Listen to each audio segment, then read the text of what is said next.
આકાશવાણી ભુજ. સૌંદર્ય મનનું, સૌંદર્ય જીવનનું,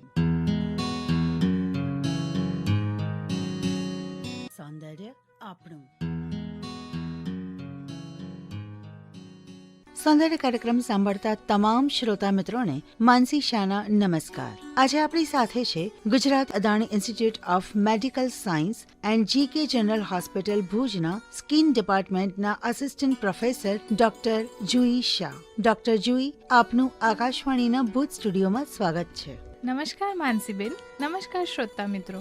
ભુજ આકાશવાણીમાં મને આજે આમંત્રણ આપવા માટે આપનો ખૂબ ખૂબ આભાર. તમારો પણ ખૂબ ખૂબ આભાર અમારા આમંત્રણને માન આપી અને તમે આજે કાર્યક્રમમાં આવ્યા છો. શ્રોતા મિત્રો, આજે આપણે વાત કરશું કેમિકલ પીલિંગ વિશે. તો આ કેમિકલ પીલિંગ કોને કહેવાય? જી માનસીબેન, કેમિકલ પીલિંગ આજના આ યુગમાં એક ખૂબ જ પોપ્યુલર કે પ્રખ્યાત પ્રોસિજર થઈ ગયું છે. એ એક કોસ્મેટિક, એસ્થેટિક, ચહેરાના નિખાર કે સુંદરતા માટે કરવામાં આવતી એક પદ્ધતિ છે અને આને અવગણી ન શકાય એવું છે. કારણ કે સુંદર દેખાવું કોને ન ગમે, કે પછી ચહેરા પર ખીલ અને ખીલના ડાઘ હોય તે કોને ગમે? કેમિકલ પીલ્સના કયા કયા પ્રકાર હોય છે? અત્યારના સમયમાં કયા કયા પીલ્સ અવેલેબલ છે? જી માનસીબેન, કેમિકલ પીલ્સ એક પીએચ વેલ્યુના આધાર પર અગર 7થી ઓછી એની પીએચ વેલ્યુ હોય છે તો એને એસિડિક પીલ્સ કહેવાય છે, અને જો આ પીલ્સની વેલ્યુ 7થી ઉપર હોય છે તો એને એલ્કલાઇન કહેવાય છે. એ આધાર પર એ લોકોને ડિવાઈડ કરવામાં આવે છે. અને બીજું છે આલ્ફા હાઇડ્રોક્સી કે બીટા હાઇડ્રોક્સી પીલ્સ, જેમાં સમાવેશ થાય છે આલ્ફામાં glycolic acid, lactic acid, mandelic acid જેવા પીલ્સનો, અને બીટા હાઇડ્રોક્સીમાં સેલિસિલિક એસિડ પીલ્સનો. એ સિવાય માર્કેટમાં અવેલેબલ ઘણા જ પીલ્સ છે, જેમ કે black peel, yellow peel, arginine peel, ferulic peel, TCA peel, phenol peel જેવા અનેક પીલ્સ ડર્મેટોલોજિસ્ટ કે ચામડીના નિષ્ણાતો દ્વારા ઉપયોગ કરવામાં આવે છે. કેમિકલ પીલ્સ છે તે કયા પ્રકારની ચામડી માટે વપરાય છે? કેમ કે બધાની ચામડી અલગ પ્રકારની હોય છે. બિલકુલ, ચામડીના જુદા જુદા પ્રકાર હોય છે. જે આપણી ઇન્ડિયન સ્કિન ટાઈપ છે તેને ગૌવર્ણીય કહી શકાય. એટલે અમારી ભાષામાં ફિટ્સપેટ્રિક ટાઈપ 4 કે 5માં એનો સમાવેશ થાય છે. અને આ પીલ્સ પણ ચામડીની જુદી જુદી સમસ્યાઓ માટે બનાવેલા છે. જેમ કે સેલિસિલિક એસિડ પીલ છે તો એ ખીલ માટે વપરાય છે. ગ્લાયકોલિક એસિડ પીલ પિગમેન્ટેશન કે ચામડી પરની કાળાશ માટે ઉપયોગમાં આવે છે. એ જ રીતે TCA પીલ છે કે ફિનોલ પીલ છે એ જાડી ચામડી થતા રોગોમાં યુઝ કરવામાં આવે છે. બ્લેક પીલ છે તે બ્લેક હેડ્સ, વ્હાઇટ હેડ્સ થતા પિમ્પલ્સ વાળી ચામડીમાં ઉપયોગ થાય છે. યેલો પીલ છે એ ઉંમર સાથે ચામડી પર કરચલી આવતા રોકવામાં ઉપયોગ કરવામાં આવે છે. એ રીતે હર પીલના જુદા જુદા ઇન્ડિકેશન્સ હોય છે. તો આ વાત થઈ ચામડીની અલગ અલગ સમસ્યા વિશે. પરંતુ એક જ વ્યક્તિને 2 થી 3 પ્રોબ્લેમ્સ હોય, જેમ કે ખીલ, પિગમેન્ટેશન, ખીલના દાગ, સનટેન્સ, તો આ બધી સમસ્યામાં કેમિકલ પીલનો કઈ રીતે ઉપયોગ કરી શકાય? જી, એક જ પીલ સિંગલ એજન્ટ તરીકે વપરાય જ્યારે એક સમસ્યા હોય. પણ જ્યારે એક જ વ્યક્તિમાં માનો ખીલ પણ છે અને ખીલના ડાઘ પણ છે તો એને કોમ્બિનેશન પીલ, જેમ કે સેલિસિલિક સાથે મેન્ડેલિક એસિડ પીલ વપરાય. અથવા તો સિક્વન્શિયલ પીલ, જેમાં એક પીલ કરવાનું, એની અસર આવવા પછી એના ઉપર જ બીજું પીલ કરવાનું. જેમ કે ગ્લાયકોલિક કર્યું તો એના પછી સેલિસિલિક કરવાનું. અથવા તો કોઈને મેલાઝમા કે ઝાઈ જેને કહેવાય છે એવું હોય તો એક સિટિંગમાં એક પીલ કરી અને બીજા સિટિંગમાં બીજું કરવામાં એને સ્વિચ પીલ્સ કહેવાય છે. મેલાઝમા એટલે કે દાજ કે ઝાઈ જેને કહી શકાય છે. અને એમ પણ થાય કે કોઈ વ્યક્તિના ચહેરા પર, એક જ ચહેરા પર જુદું જુદું સમસ્યા છે તો એક જ સિટિંગમાં આપણે કપાળ પર એક પીલ કરીએ અને ગાલ પર બીજું પીલ કરીએ તો એને સેગમેન્ટલ પીલ્સ પણ કહેવાય છે. પણ હવે વસ્તુ એ છે કે આપણે કઈ રીતે ખબર પડે કે ત્વચાની જે સમસ્યા છે તેના માટે કયું કેમિકલ પીલ ઉપયોગમાં લઈ શકાય? એ ખબર પડવા માટે ચામડીના કયા લેયર પર આપણને કામ કરવું છે એ નિર્ધારિત કરવાનું અવશ્ય હોય છે. જેમ કે અમુક સ્કિનની કન્ડિશન્સ એવી છે કે જે ચામડીના ઉપરના સ્તર પર થાય છે, તો એમાં સુપરફિશિયલ પીલ્સ યુઝ કરવામાં આવે છે. બીજી એવી કન્ડિશન્સ હોય કે જે થોડા અંદરના સ્તર પર થાય છે, તો એમાં મીડિયમ ડેપ્થ પીલ્સ યુઝ કરવામાં આવે છે. અને અંદર સુધીની થતી સમસ્યાઓ માટે ડીપ પીલ્સ, જે પૂરતા ઊંડાણમાં કામ કરે છે, એવા પીલ્સ વપરાય છે. અને આ જે પીલિંગ એજન્ટ્સ છે એનું જ અગર પ્રમાણ કોઈ 30% વપરાય તો એ સુપરફિશિયલ હોય છે, પણ એ જ પીલ અગર 50 કે 70%માં વપરાય છે તો એ મીડિયમ કે ડીપ પીલ બની જાય છે. આ ઉપરાંત જે આપણે ચામડીની ટાઈપ્સની ચર્ચા કરી એ હિસાબ પર ડર્મેટોલોજીસ્ટ, જે ચામડીના નિષ્ણાતો હોય છે, એ સ્કિનને અસેસ કરી અને કયા પેશન્ટ કે કયા વ્યક્તિ માટે કયું પીલ બેસ્ટ રિઝલ્ટ્સ આપશે એ નિર્ધારિત કરતા હોય છે. અને એની સલાહ લઈને જો આ વસ્તુ કરીએ તો એનો ફાયદો પણ સરસ છે અને રિઝલ્ટ પણ તમને સારું દેખાશે. એકદમ સાચી વાત માનસીબેન. ડોક્ટરજી, આપણા શરીરના કયા કયા ભાગમાં કેમિકલ પીલ આપણે વાપરી શકીએ છીએ? શું ફક્ત ચહેરા માટે જ કે પછી આપણે બીજા કોઈ ભાગમાં પણ વાપરી શકીએ છીએ? હંસીબેન, જેમ બધાને ખ્યાલ જ છે કે ચહેરા પર તો જરૂર વપરાય છે આ પીલ્સ, પણ શરીરના બીજા ભાગો જેમ કે ગળા પર થતી પિગમેન્ટેશન, જેને અમારી ભાષામાં એકેન્થોસિસ નાઇગ્રિકેન્સ કે છે, જે વ્યક્તિઓના થોડું વજન વધારે હોય છે કે એમને ડાયાબિટીસ સાથે બીજી જ બીમારીઓ હોય છે, એમની ગળા પરની ચામડી કે બગલની ચામડી કાળી પડે છે, તો એ કન્ડિશનમાં વપરાય છે. કે કોઈ લોકોના કોણી અને ગુડ્ડામાં કાળાશ હોય છે, એ રીતે બી વાપરી શકાય. બેક પર થતું પિગમેન્ટેશન, જે સ્ત્રીઓમાં બ્લાઉઝ પહેરતા હોય કે એવું ખુલ્લા ભાગનો પિગમેન્ટેશન માટે પણ પીલ્સ વપરાય છે. એના સિવાય ચહેરા પર આંખોની આજુબાજુ વાપરવા માટે પણ પીલ્સ બનાવેલા છે, જે સેફ છે અને કાળા કુંડાળા કે પછી આંખો આસપાસ થતી કરચલીઓ માટે પણ પીલ્સ વપરાય છે. આ બધા ઉપરાંત આજકાલ આખા બોડીના રિજુવિનેશન કે કાયાકલ્પ માટે ફૂલ બોડી પીલ્સ પણ શોધાયા છે. અચ્છા, કેમિકલ પીલિંગ આપણે જ્યારે કરાવીએ છીએ તો તેના પહેલા શું કોઈ કાળજી કે કોઈ એવી તકેદારી રાખવાની હોય છે? કેમિકલ પીલિંગ પહેલા રખાતી કાળજીને અમારી ભાષામાં અમે પ્રાઇમિંગ કહીએ છીએ, જેનો મતલબ છે સ્કિનને પ્રિપેર કરવાનું પ્રોસિજર માટે. એટલે સપોઝ આપણે ખીલ માટે અગર પીલ કરવું છે તો જે દર્દી છે એની ઓરલ ખાવાની દવા કે લગાડવાની ટ્યુબ તો ચાલતી જ હશે, જેને 3 થી 4 દિવસ પહેલા બંધ કરવામાં આવે છે. અમુક રેટિનોઇડ્સ જે ચામડીને સેન્સિટિવ કરે છે અને આ પીલનું પેનિટ્રેશન કે ઊંડાણમાં ઉતારવાનું જે પ્રોપર્ટી છે એ વધારે છે, એવા ટ્યુબ્સ એ લોકોને 2 અઠવાડિયા સુધી વાપરવાનું કહેતા હોઈએ છીએ. એ જ રીતે અગર પિગમેન્ટેશનમાં કરવાનું હોય તો હાઇડ્રોક્વિનોન બેઝડ ઓઇન્ટમેન્ટ્સ એમને 15 દિવસ અગાઉ વાપરવાનું કહેતા હોઈએ છીએ. અચ્છા, તો આ રીતે કોઈ પણ ટ્રીટમેન્ટ આપણે કરાવીએ છીએ તો એના પહેલા થોડીક તકેદારી રાખી તો એ આપણા માટે પણ સારું છે અને ડેફિનેટલી ડૉક્ટરની સલાહ તો લેવાની જ હોય.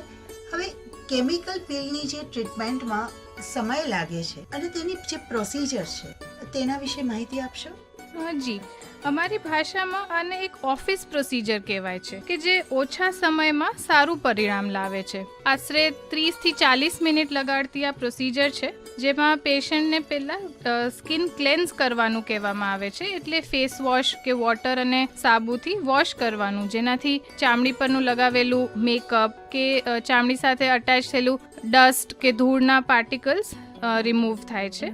એના પછી જે પ્રમાણે પહેલાં અસેસ થયેલી હશે ચામડી, એના આધાર પર જેલ બેઝડ કે લિક્વિડ કે આલ્કોહોલ બેઝડ પીલ ચૂઝ કરવામાં આવે છે. આ પીલ્સના અલગ અલગ ફાયદા છે અને એનું અલગ અલગ પેનિટ્રેશનનું લેવલ છે. પીલ લગાવ્યા બાદ એક મામૂલી જલન કે ચરચરાટ મહેસૂસ કરવામાં આવે છે અને હર પીલનું એક નિર્ધારિત સમય હોય છે કે જેને એન્ડ પોઈન્ટ કહેવાય છે. એટલી વાર માટે એ ચામડી પર રાખવામાં આવે છે અને પછી એને ન્યુટ્રલાઇઝ, વોશ ઓફ કે નીકાળી દેવામાં આવે છે. અચ્છા, અમુક જ એવા પીલ્સ છે જેને લીવ ઓન પીલ્સ કહેવાય છે, તો જે લગાવ્યા સાથે જ પેશન્ટને ઘરે મોકલવામાં આવે છે અને 6 થી 8 કે જે પ્રમાણે ડૉક્ટર સલાહ આપે એટલા કલાક પછી એને રિમૂવ કરવાનું હોય છે. ઓકે, કેમિકલ પીલ છે તે મહિલાઓ કે દીકરીઓ આ પ્રકારની ટ્રીટમેન્ટ કરાવતી હોય છે પોતાની સુંદરતા માટે, પણ શું આ ટ્રીટમેન્ટ પુરુષો કરાવી શકે છે? બિલકુલ માનસીબેન, આજકાલના જમાનામાં પુરુષો પણ એટલા જ અવેર અને કોન્શિયસ થઈ ગયા છે પોતાના ચામડી માટે કે સુંદરતા માટે, એટલે મેલ પેશન્ટ્સ પુરુષો પણ અમારી પાસે આવતા જ હોય છે પોતાના ચામડીની સમસ્યાઓ લઈને તો જરૂર, અને નિખાર માટે પણ પીલ્સ કરાવવા માટે, ઓકેઝન્સ, કોઈ ફંક્શન્સ, કોઈ પ્રસંગ અનુરૂપ એ લોકોને પીલ્સ કરાવવા હોય જ છે. ડૉક્ટર જોઈ, કેમિકલ પીલિંગની જ્યારે વાત ચાલી રહી છે તો શું આ ટ્રીટમેન્ટ બાદ શું કોઈ એવી સાઇડ ઇફેક્ટ થઈ શકે છે કે આ ટ્રીટમેન્ટ બાદ કાળજી રાખવાની હોય કે પોસ્ટ પીલ કેર આપણે જેને કહી શકીએ? કેમિકલ પીલિંગ એક સેફ પ્રોસિજર છે, એટલે એવું કહી શકાય કે એની પ્રેક્ટિકલી કોઈ જ સાઇડ ઇફેક્ટ નથી. પણ જો આ એક ડર્મેટોલોજિસ્ટ, ક્વોલિફાઈડ ચામડીના નિષ્ણાંતની માર્ગદર્શન સાથે કે એના મોનિટરિંગ અને સુપરવિઝન હેઠળ કરવામાં આવે તો આ જ પ્રોસિજર અગર આપણે કોઈ જે ડર્મેટ નથી, નોન ડર્મેટ છે કે પછી કોઈ સેલોનમાં છે કે બ્યુટી પાર્લરમાં કરાવીએ તો એને આ વસ્તુની સાયન્ટિફિક જાણકારી ન હોવાથી કેટલા પ્રમાણમાં વાપરવું કે કઈ સમસ્યામાં કયું પીલ વાપરવું એની ખ્યાલ ન હોવાથી ચામડીનું પ્રોબ્લેમ વધી પણ શકે છે.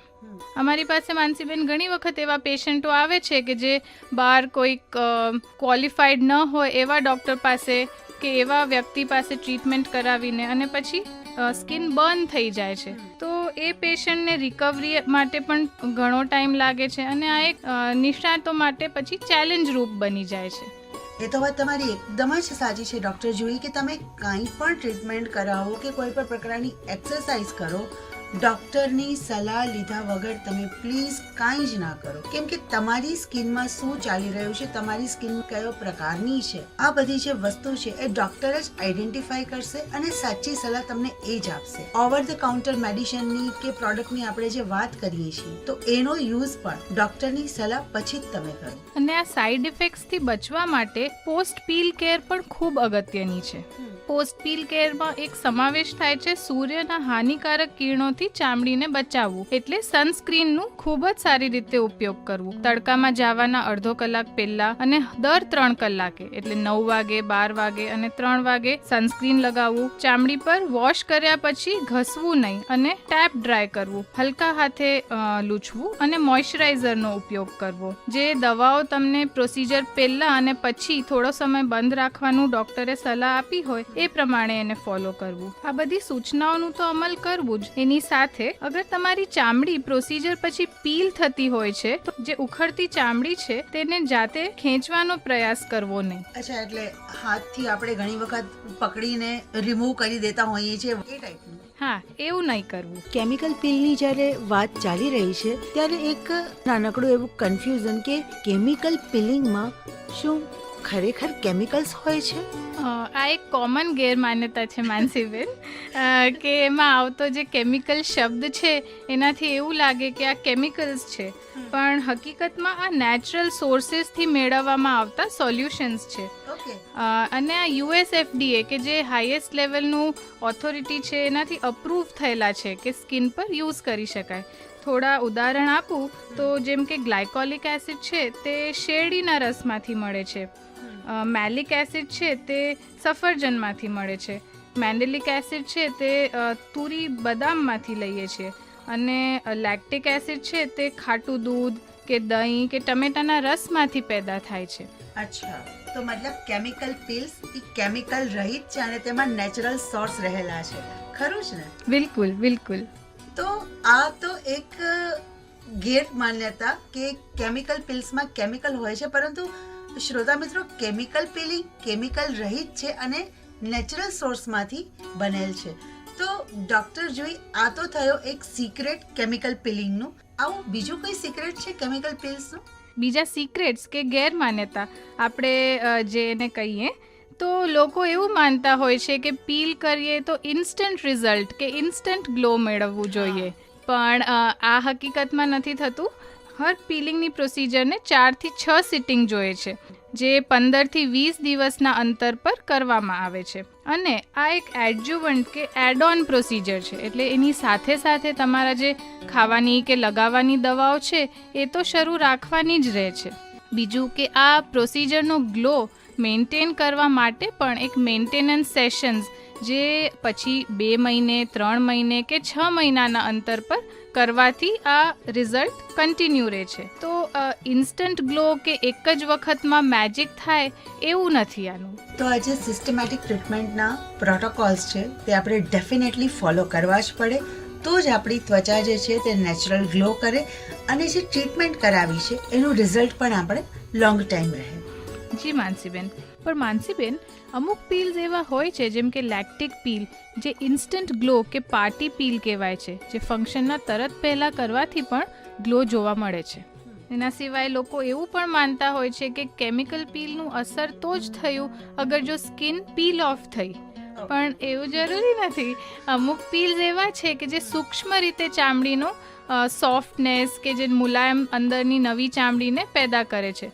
અમુક પીલ્સ જરૂર પીલ ઓફ કરાવે છે, પણ હર પીલનું વર્ક કરવાનું મિકેનિઝમ જુદું છે, એટલે એની ઇફેક્ટ જો પીલ ઓફ થાય તો જ મળે એવું જરૂરી નથી. આ કેમિકલ પીલ્સ છે તે ડર્મેટોલોજિસ્ટના કન્સલ્ટેશન અને માર્ગદર્શનથી સ્પેસિફિક ચામડીની જે સમસ્યા છે એના માટે કરીએ છીએ, અને એ જે સ્કિન ટાઈપ એકથી બીજા લોકોને અનુરૂપ થાય એ પ્રમાણે નિર્ધારિત કરવામાં આવે છે, એટલે એના બેસ્ટ રિઝલ્ટ્સ મળે છે. ખરેખર ખૂબ જ સરસ અને ઇન્ટરેસ્ટિંગ, અને પાછળના જે 2-3 પોઈન્ટ હમણાં આપણે ડિસ્કસ કર્યા કેમિકલ વાળા, તો બહુ જ મજા આવી ગઈ વાત કરીને આ વસ્તુ વિશે. ડૉક્ટર જુઈ, કેમિકલ પીલિંગની ઇન્ટરેસ્ટિંગ વાત સાંભળીને ખરેખર ખૂબ જ સરસ એવી માહિતી તમે અમને આપી છે. હવે તમે અમારા શ્રોતા મિત્રોને શું મેસેજ આપવા માંગો છો? શ્રોતા મિત્રો માટે મારો એ મેસેજ છે કે ચામડીની સુંદરતા માટે દ્રઢતા, નિયમિતતા અને ધીરજની આવશ્યકતા છે, ના કે કોઈ ચમત્કાર. જેથી નેચરલ ગ્લો જ સરસ રહેશે અને કોઈ મેકઅપની જરૂર નહીં પડે. તો હું મારા બધા જ શ્રોતા મિત્રોને સુંદર, સ્વસ્થ અને ચમકીલી ત્વચા માટેની શુભકામનાઓ આપું છું. મને પણ આપો. તમને તો સાથે જ છે વાંસીબેન. Thank you. અને આપણી સાથે ડૉક્ટર જોઈ અત્યારે સ્ટુડિયોમાં હાજર છે, અને ખરેખર એમની સાથે વાત કરીને ખૂબ જ મજા આવી. અત્યારે એમની જે સ્કિન હું જોઈ રહી છું તે પર એટલી સરસ મજાની શાઇન કરી રહી છે. ખરેખર ડૉક્ટર જોઈ, તમે આકાશવાણીના ભૂત સ્ટુડિયોમાં આવ્યા અને અમારા શ્રોતા મિત્રોને કેમિકલ પીલિંગ વિશે ખૂબ જ ઇન્ટરેસ્ટિંગ અને થોડીક સિક્રેટ માહિતી આપી. એ માટે હું આકાશવાણીના ભુજ કેન્દ્ર તરફથી આપનો ખૂબ ખૂબ આભાર માનું છું. મારો પણ ખૂબ ખૂબ આભાર માનસીબેન, મને પણ ખૂબ ગમ્યું. તો શ્રોતા મિત્રો, હમણાં જ આપે માહિતી સાંભળી કેમિકલ પીલિંગ વિશે, અને માહિતી આપી Gujarat Adani institute of medical science and GK general hospital ભુજના સ્કિન ડિપાર્ટમેન્ટના આસિસ્ટન્ટ પ્રોફેસર ડોક્ટર જુઈ શાય. અને આ સાથે જ આજનો સૌંદર્ય કાર્યક્રમ અહીં સમાપ્ત થયો. સૌંદર્ય મનનું, સૌંદર્ય જીવનનું, સૌંદર્ય આપણું.